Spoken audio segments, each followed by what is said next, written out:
live in their vehicles are calling on city leaders to help them find a new place to park and stay long term. SFMTA wants to enforce a 4-hour time limit on parking in the area, but residents say that would break up their community. KTVU's Ali Rasmus joins us live with details. Ali. Yeah, we are on Winston Drive near Lake Merced Boulevard, close to SF State Campus. And behind me, you see several RVs parked along the side of this road. And you see a group of people here as well. They've temporarily closed off this street, Winston Drive, just at Lake Merced, to talk about their situation. They're concerned about plans to move and relocate some of their RVs to another part of the city, and they're not sure where they're going to go. So we were here when they were talking about their situation. The Coalition on Homelessness estimates that there's dozens of people who live in this unofficial RV community and many families. For the past year, the SFMTA has been trying to implement a plan to enforce a 4-hour parking time limit here on Winston Drive and tow any vehicles that violate it. The enforcement of that plan's been delayed several times, and the people living here say they have word that on July 2nd, they're going to start repaving this street, and when that happens, they will have to move their RVs and presumably not be able to come back here. They're calling on city leaders to help them find a new designated parking site for them to stay in their RVs long term.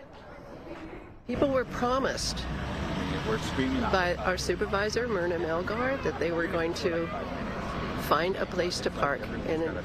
And we've been told over the months that maybe there's a place by the zoo, maybe here, maybe there. Oh, well, we can't really tell you.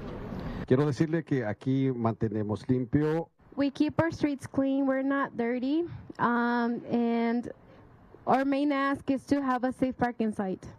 And people from the college, from this college here, they think that we're bad persons because we live in RVs. My mom and my dad had to work a lot for getting all the stuff that we needed.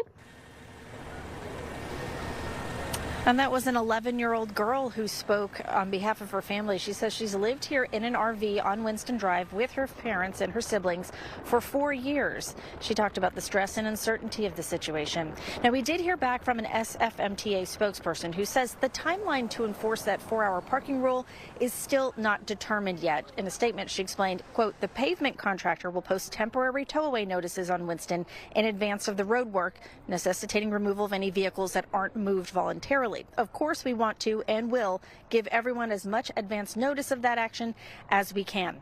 Again, SFMTA says that July 2nd date is not correct. They say it's still up in the air when they'll do some of the repaving work, and that they're still working with city leaders to find a designated parking space for the families living in these RVs to go to. Live in San Francisco, Ali Rasmus, KTVU, Fox 2 News.